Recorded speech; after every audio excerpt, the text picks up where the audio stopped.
너 진짜 돈 없어? 없으면 소송 들어간다? 형의 목소리가 떨렸습니다. 그의 손에 쥐어진 건 소장이었죠. 형, 이게 뭐야? 동생한테 이럴 수 있어? 동생? 넌 이미 내 동생 아니야. 빌려준 돈 갚으라고 하는 게 뭐가 잘못됐는데? 저는 그 순간 깨달았습니다. 형은 제가 정말로 법적 조치를 취할 줄은 몰랐던 거죠. 여러분, 안녕하세요. 오늘은 제 이야기를 들려드리려 합니다. 가족이라는 이름으로 당한 배신, 그리고 그 배신에 대한 완벽한 복수 이야기입니다. 만약 여러분도 가족에게 돈을 빌려주신 적이 있다면 이 영상 끝까지 꼭 봐주세요. 그리고 댓글로 여러분의 경험도 공유해 주시면 감사하겠습니다. 제 이름은 민준입니다. 36살 IT 기업 팀장이었죠. 그리고 제 형, 민호 형은 39살입니다. 이 이야기는 3년 전부터 시작됩니다. 저는 항상 모범생이었습니다. 대학교 1학년 때부터 장학금을 받았고 졸업하자마자 대기업에 취직했어요. 부모님은 저를 자랑스러워 하셨죠. 하지만 형은 달랐습니다. 형은 사업을 했어요. 뭘 해도 안 풀렸죠. 처음엔 옷가게, 그 다음엔 음식점, 또 그 다음엔 무슨 수입 사업이라고 했던가. 뭘 해도 망했습니다. 그럴 때마다 형은 저한테 왔어요. 민준아, 형이 이번엔 진짜 대박 나는 사업 아이템을 찾았어. 딱 1년만 버티면 돼. 돈 좀 빌려줄 수 있을까? 처음엔 500만 원이었습니다. 형, 제가 모은 돈 얼마 안 되는데. 야, 형이 언제 안 갚았냐? 너 대학 등록금 누가 보태줬는데? 사실이었어요. 형은 제가 대학교 다닐 때 200만 원을 보태준 적이 있었습니다. 부모님이 아프셔서 돈이 부족했을 때였죠. 그래서 저는 빌려줬습니다. 그리고 형은 갚았어요. 6개월 후에 이자까지 붙여서 갚았습니다. 550만 원을 돌려받았을 때 저는 형을 믿을 수 있다고 생각했죠. 그게 시작이었습니다. 두 번째는 1000만 원이었어요. 세 번째는 1500만 원. 네 번째는 2000만 원. 형은 항상 갚았습니다. 늦어도 1년 안에는 꼭 갚았어요. 그래서 저는 형을 의심하지 않았습니다. 그때 저는 28살이었고 회사에서도 인정받기 시작했어요. 연봉이 5,500만 원으로 올랐고 보너스도 꽤 받았습니다. 저는 열심히 모았어요. 결혼 자금도 모아야 했고 내 집 마련도 해야 했으니까요. 형은 32살에 결혼했습니다. 형수는 좋은 사람이었어요. 착했고 형을 잘 챙겼습니다. 형이 사업 실패로 우울해할 때마다 옆에서 응원해줬죠. 저도 형수를 좋아했습니다.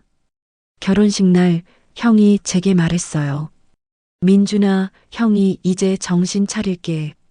더 이상 내 신세 안 질 거야. 형수도 생겼고 이제 제대로 된 직장 잡아서 안정적으로 살게. 저는 기뻤습니다.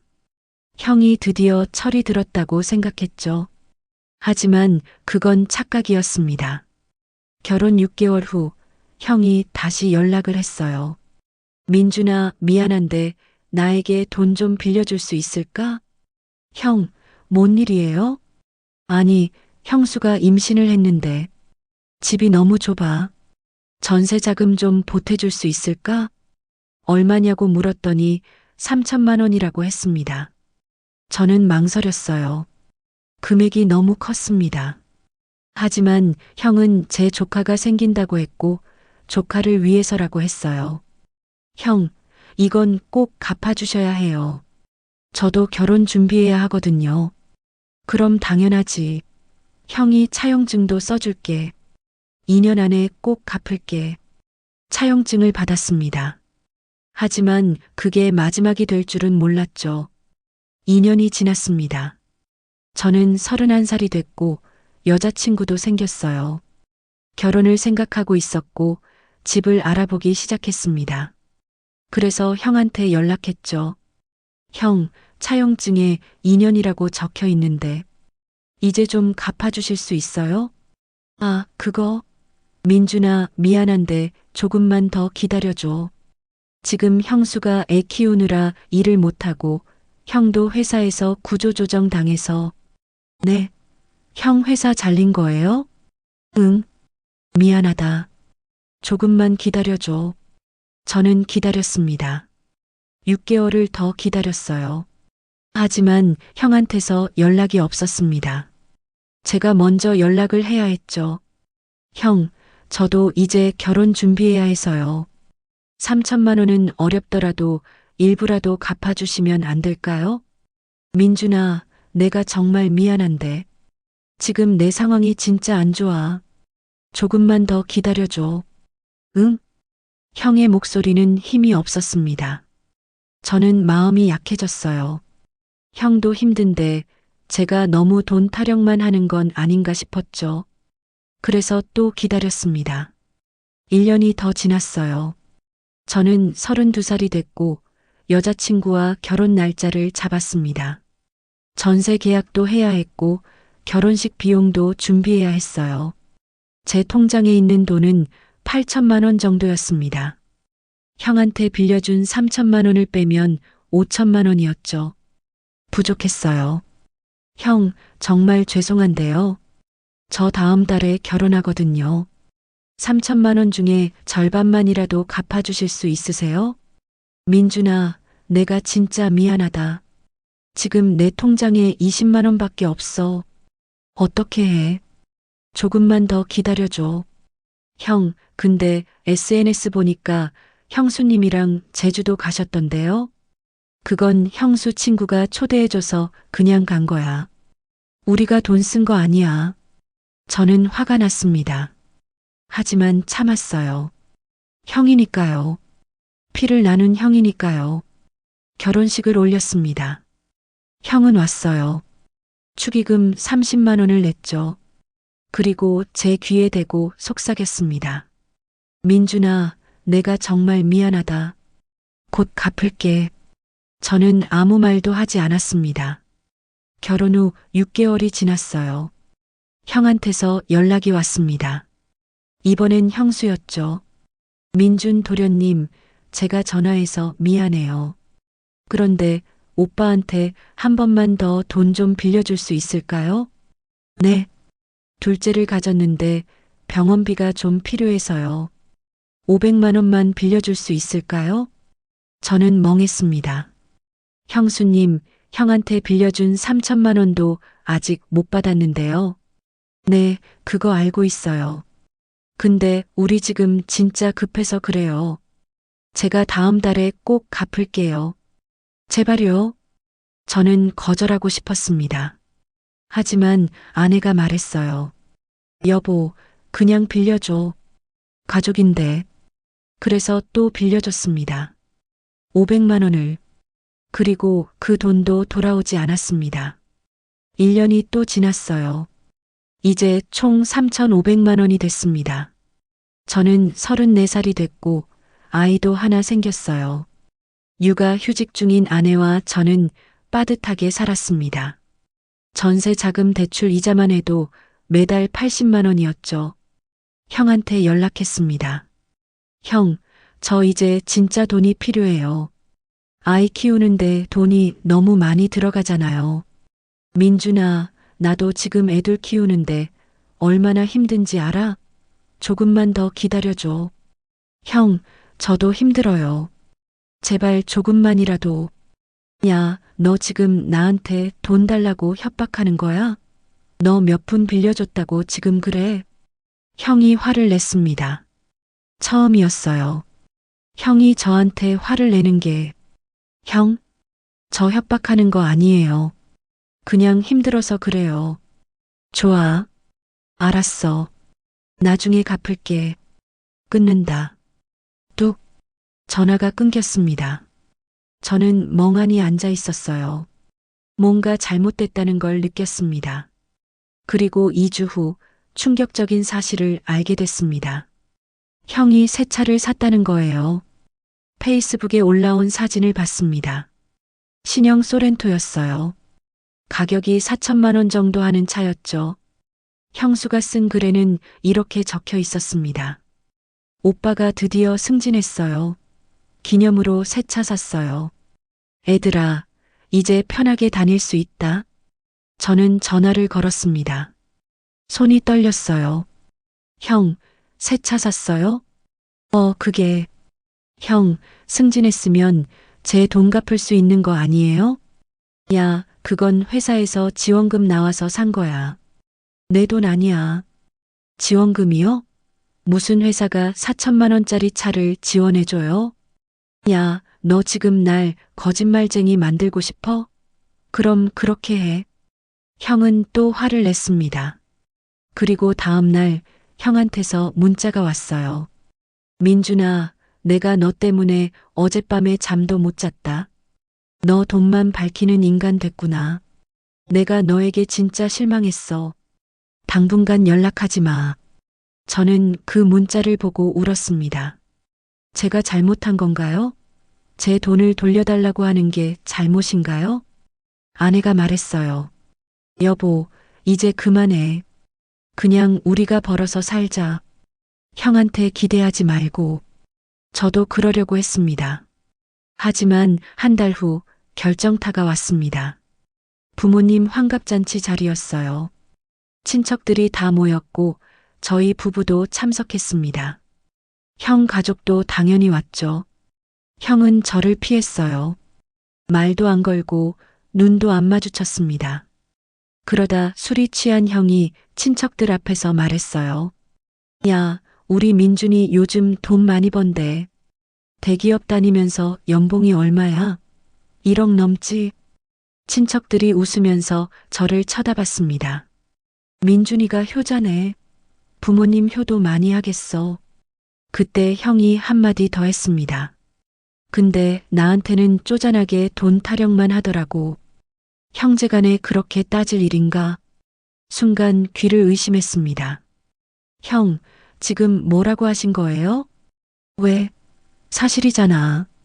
얼마 되지도 않는 몇 천만 원 가지고 나한테 계속 갚으라고 조르고 내가 그렇게 돈이 없어? 친척들이 웅성거렸습니다. 민준이가 형한테 돈을 빌려줬어? 얼마나 빌려줬길래? 형수가 끼어들었어요. 그게 별로 큰 돈도 아닌데 계속 갚으라고 하시더라고요. 우리도 애들 키우느라 힘든데. 저는 참을 수 없었습니다. 별로 큰 돈이 아니라고요? 3,500만 원이에요. 그것도 5년 동안 한 푼도 안 갚으셨잖아요. 분위기가 싸늘해졌습니다. 어머니가 말씀하셨어요. 민준아, 형한테 그렇게 많이 빌려줬어? 네, 어머니. 차용증도 있어요. 형이 비웃었습니다. 차용증? 그래, 넌 형한테도 차용증 받을 정도로 철저하구나. 대단하다, 진짜. 형이 먼저 써주겠다고 했잖아요. 그래, 썼어. 그런데 그게 뭐? 형제간에 그렇게 따지고 살아? 넌 형이 대학 다닐 때 도와준 건 다 잊었어? 그거 제가 이미 갚아드렸잖아요. 형이 일어섰습니다. 좋아. 내가 나쁜 놈이야. 동생 돈 떼먹은 나쁜 놈. 그렇게 할래? 그럼 그렇게 해. 형 가족이 일어나 나가버렸습니다. 저는 그 자리에 남아서 친척들의 시선을 받아야 했어요. 민준이가 너무한 거 아니야? 형제간에. 요즘 젊은 사람들은 돈밖에 몰라. 저는 그날 부모님께 죄송하다고 사과했습니다. 환갑잔치를 망쳤다고. 어머니는 한숨만 쉬셨어요. 너희 형제가 왜 이렇게 됐니? 그날 밤 저는 결심했습니다. 더 이상 당하고만 살지 않겠다고. 다음 날 아침 저는 법무법인에 전화를 걸었습니다. 안녕하세요. 가족 간 금전 대여 관련 상담을 받고 싶은데요. 변호사와 상담 약속을 잡았어요. 3일 후 만나기로 했습니다. 아내에게 말했죠. 여보, 나 형 상대로 소송할 거야. 여보, 그렇게까지 해야 해? 그래도 가족인데. 가족이 이렇게 하면 안 되지. 나 더 이상 못 참아. 아내는 한숨을 쉬었지만 결국 동의했습니다. 상담날 저는 차용증과 송금 내역을 모두 챙겨갔어요. 변호사 이름은 김태현 변호사님이었습니다. 40대 중반쯤 돼 보이는 분이었죠. 차용증이 있으시군요. 좋습니다. 송금 내역도 깔끔하고요. 제가 이거로 소송하면 이길 수 있을까요? 물론이죠. 증거가 명확합니다. 차용증에 변제 기일도 적혀 있고 그 기일이 한참 지났으니 당연히 승소하실 겁니다. 그럼 얼마나 받을 수 있어요? 원금 3,500만 원에 이자도 청구할 수 있습니다. 법정 이율로 계산하면 약 700만 원 정도의 지연 이자가 발생했네요. 총 4,200만 원 정도 청구 가능합니다. 저는 깜짝 놀랐습니다. 이자요? 그렇게 많이요? 네. 형님이 변제 기일을 지키지 않으셨으니 당연히 지연 이자가 발생합니다. 법적으로 정당한 권리입니다. 김 변호사님은 진지하게 말씀하셨어요. 민준 씨, 한 가지 물어봐도 될까요? 네.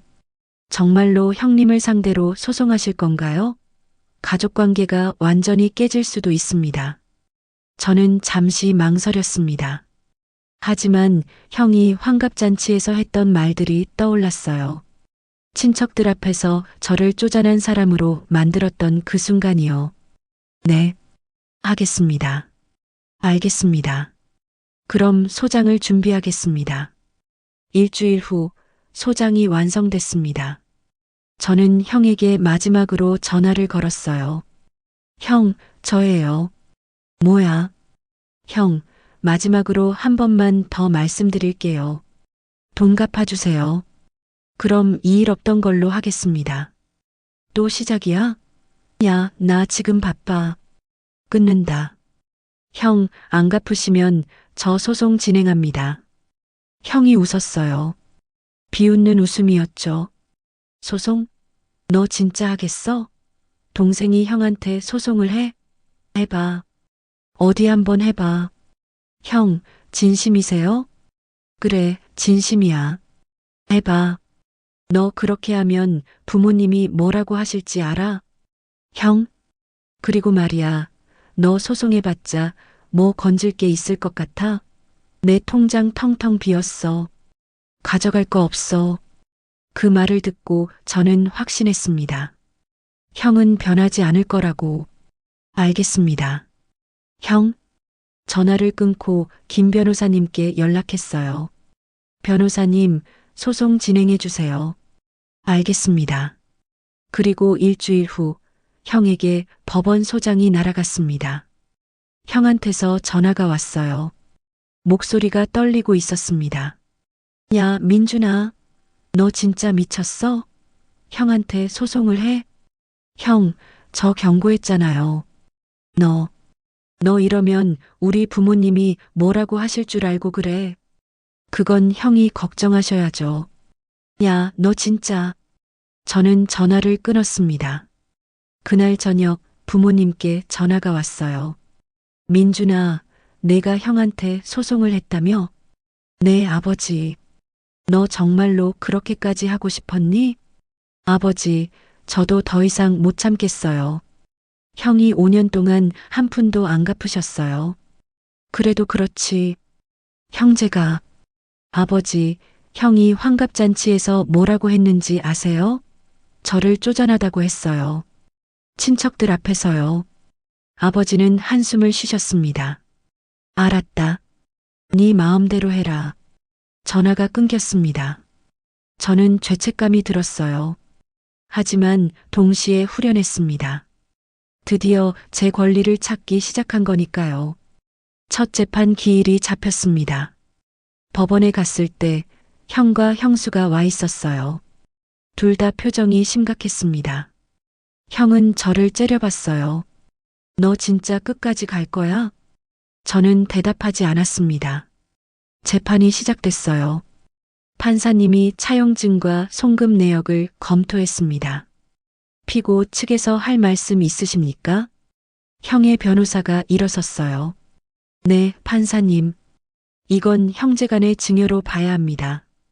갚으라는 독촉도 없었고 원고도 특별히 문제 삼지 않았습니다. 김 변호사님이 반박했습니다. 판사님, 차용증에 명확히 대여라고 적혀 있습니다.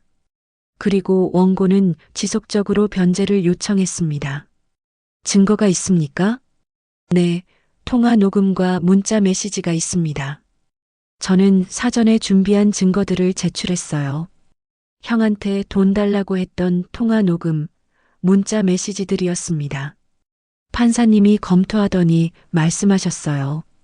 다음 기일에 최종 변론 진행하겠습니다. 재판이 끝나고 나왔을 때 형이 저를 붙잡았습니다. 야, 민준아. 제발 좀 그만하자. 응? 내가 잘못했어. 내가 천천히 갚을게. 형, 이제 너무 늦었어요. 민준아, 제발. 형수도 울면서 매달렸어요. 도련님, 제 말 좀 들어봐 주세요. 우리 진짜 힘들어요. 애들 키우느라. 형수님, 저도 애 키워요. 그리고 저도 힘들었어요. 저는 뒤도 안 돌아보고 걸어 나왔습니다. 한 달 후 최종 판결이 났습니다. 피고는 원고에게 4,200만 원을 지급하라. 승소였습니다. 법원을 나올 때 형이 주저앉아 울고 있었어요. 망했다.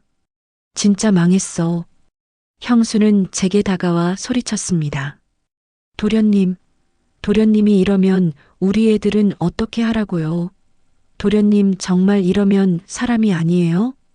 저는 차갑게 대답했어요. 형수님, 저도 제 아이 키워야 해요. 그리고 돌아섰습니다. 판결 후 2주가 지났습니다. 형한테서 연락이 왔어요. 민준아, 돈이 정말 없어. 어떻게 해? 분할 상환이라도 하게 해줄 수 없어? 법원에 신청하세요. 민준아. 형, 저도 이제 가족으로 안 보이세요. 형이 먼저 그렇게 하셨잖아요. 전화를 끊었습니다. 그리고 김 변호사님께 연락했어요. 변호사님, 강제 집행 가능할까요? 네, 가능합니다. 피고 측 재산 조회를 해보겠습니다. 일주일 후 결과가 나왔습니다. 민준 씨, 형님 명의로 된 차량이 있네요. 소렌토 신차입니다. 그리고 월급 계좌도 파악됐습니다. 그럼 어떻게 하면 되죠? 차량 압류와 급여 압류 신청을 하시면 됩니다. 저는 망설임 없이 말했습니다. 해주세요. 2주 후 형한테서 전화가 왔어요. 아, 너 차 압류했어? 너 미쳤어? 형, 법원 판결대로 하는 거예요. 야, 나 차 없으면 출근 못해. 애들 유치원도 못 보내. 형, 그럼 돈 갚으세요. 어떻게 갚아? 통장에 돈이 없다고. 그럼 할부로라도 갚으세요. 아니면 차 팔아서 갚으시든지요. 민준아, 너 진짜. 뚝. 저는 전화를 끊었습니다. 그날 저녁 어머니한테 전화가 왔어요. 민준아, 내 형이 울고불고 난리야. 차까지 압류했다며? 네, 어머니. 너 정말 끝까지 갈 거니? 네. 제 돈이에요. 휴. 알았다. 근데 민준아. 네. 내 형이 우울증 약 먹고 있대. 가슴이 철렁했습니다.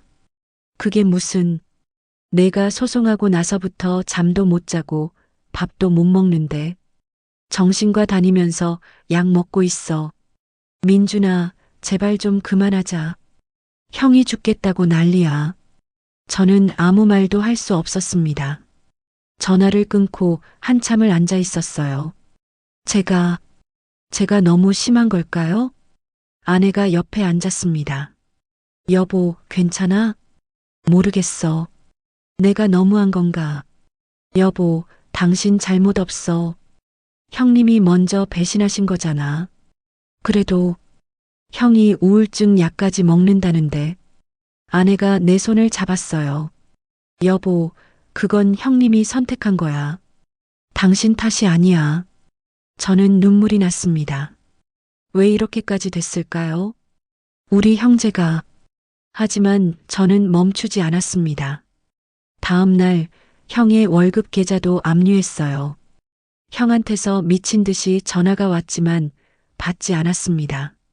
문자만 100통 넘게 왔어요. 민준아, 제발, 나 정말 죽고 싶다. 내가 그렇게까지 미워? 형이 잘못했어. 제발 돈 천천히 갚을게. 하지만 저는 읽기만 하고 답장하지 않았습니다. 일주일 후 부모님 집에서 가족회의가 열렸습니다. 아버지가 저를 부르셨어요. 민준아, 와라. 저는 갔습니다. 형도 와 있었어요. 형은 완전히 초췌해져 있었습니다. 살도 빠지고 눈에는 다크서클이 가득했죠. 아버지가 말씀하셨습니다.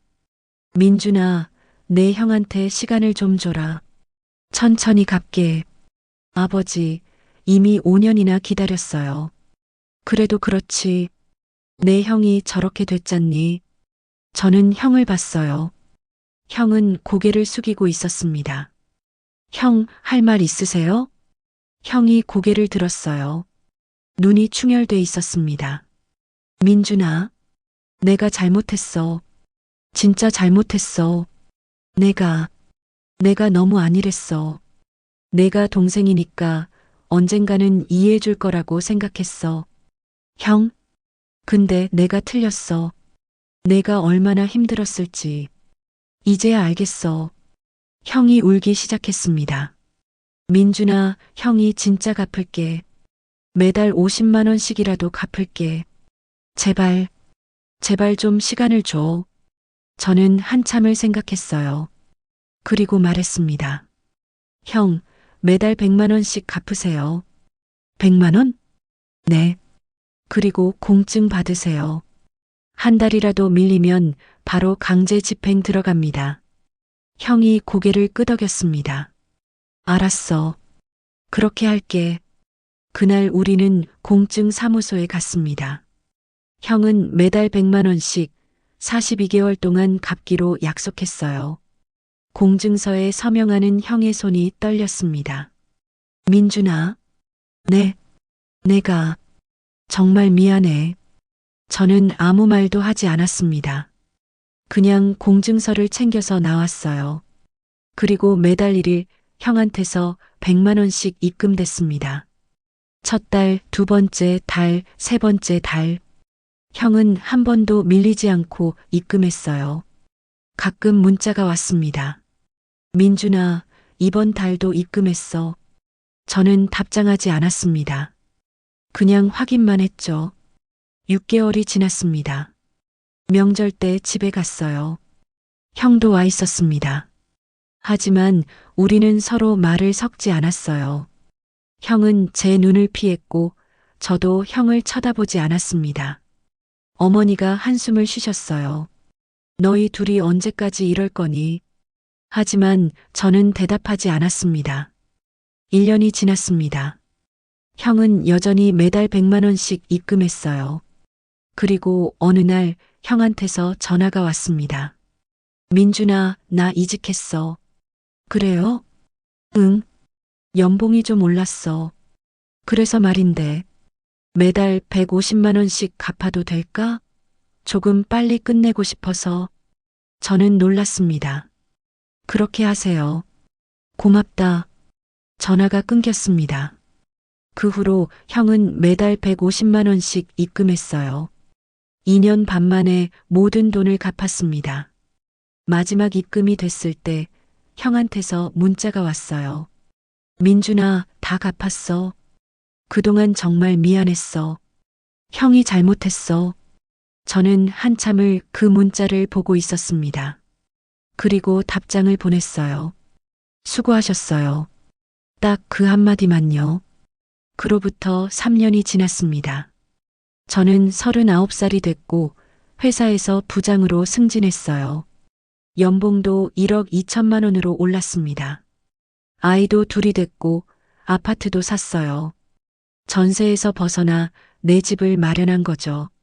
삶이 안정됐습니다. 형은 어떻게 지내는지 몰랐어요. 부모님한테도 물어보지 않았습니다. 그냥 남이 됐습니다. 명절에도 가끔 마주쳤지만 인사만 했어요. 형? 응.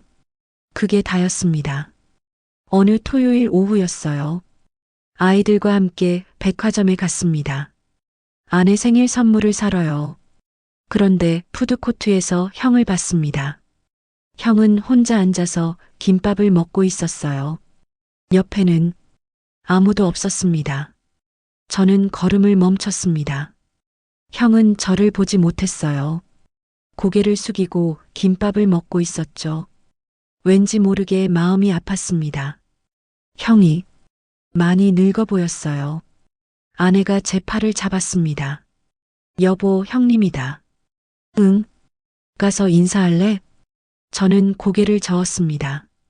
아니, 그냥 가자. 우리는 그냥 지나쳤습니다. 하지만 계속 신경이 쓰였어요. 왜 형은 혼자 있었을까? 형수는? 아이들은? 일주일 후 어머니한테 전화했습니다. 어머니, 형은 잘 지내요? 네, 형? 왜? 그냥요. 지난번에 봤는데 혼자 있더라고요.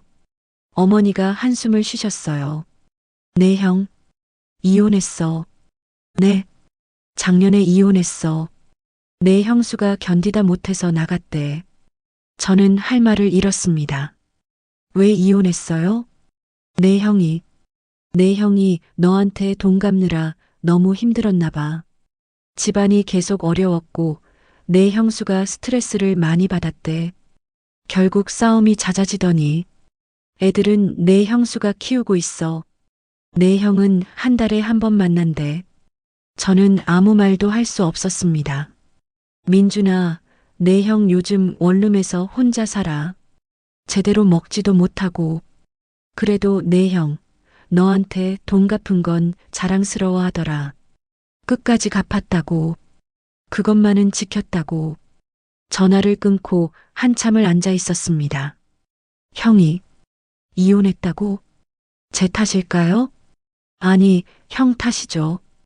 형이 처음부터 돈을 제대로 갚았으면 이런 일은 없었을 거예요. 하지만 가슴 한편이 답답했습니다. 한 달 후 아버지 제사가 있었습니다. 형도 왔어요. 더 초췌해져 있었습니다. 제사를 지내고 밥을 먹을 때 형이 제게 말했습니다. 민준아. 네. 형? 형 잘 지내. 네. 너도 잘 지내지? 네. 그래. 형은 쓸쓸하게 웃었습니다. 그리고 먼저 일어나 나갔어요. 저는 그 뒷모습을 보면서 생각했습니다. 제가 이긴 걸까요?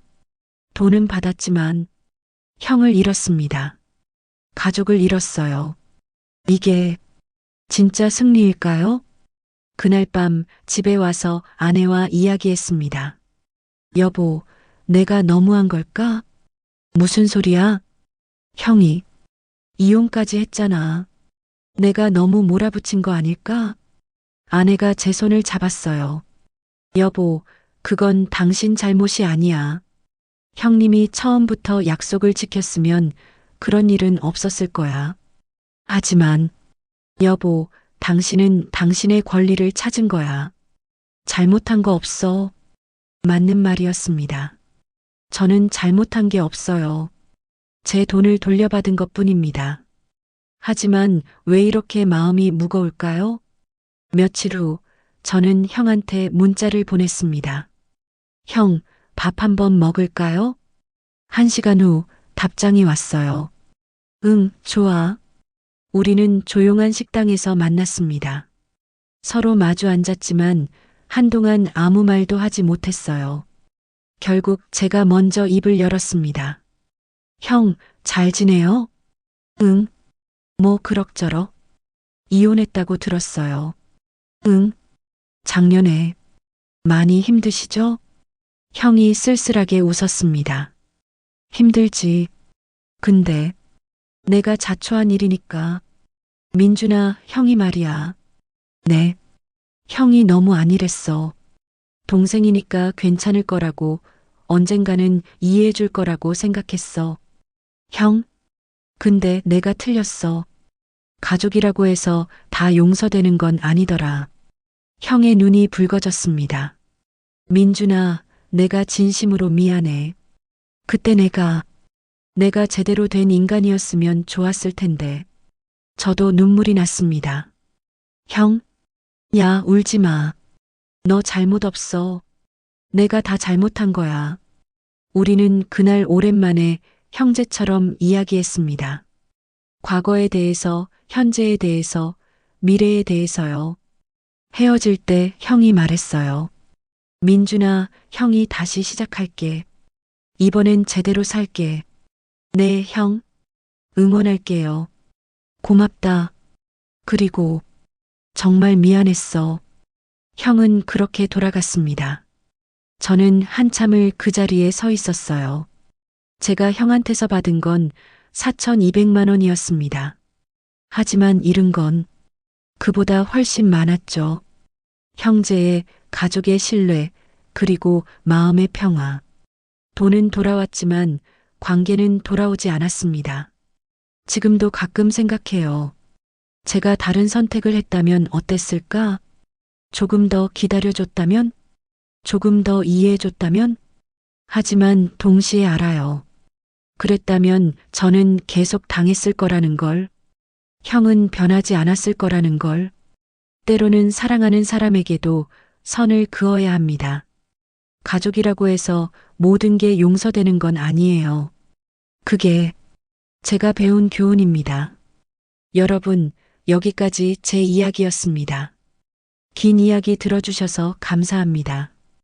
혹시 여러분도 비슷한 경험이 있으신가요? 가족에게 돈을 빌려주고 못 받으신 적이 있나요? 댓글로 여러분의 이야기를 들려주세요. 그리고 이 영상이 도움이 되셨다면 구독과 좋아요 부탁드립니다. 알림 설정도 해두시면 새로운 이야기를 가장 먼저 만나보실 수 있습니다. 여러분 모두 행복하세요. 다음에 또 만나요. 감사합니다.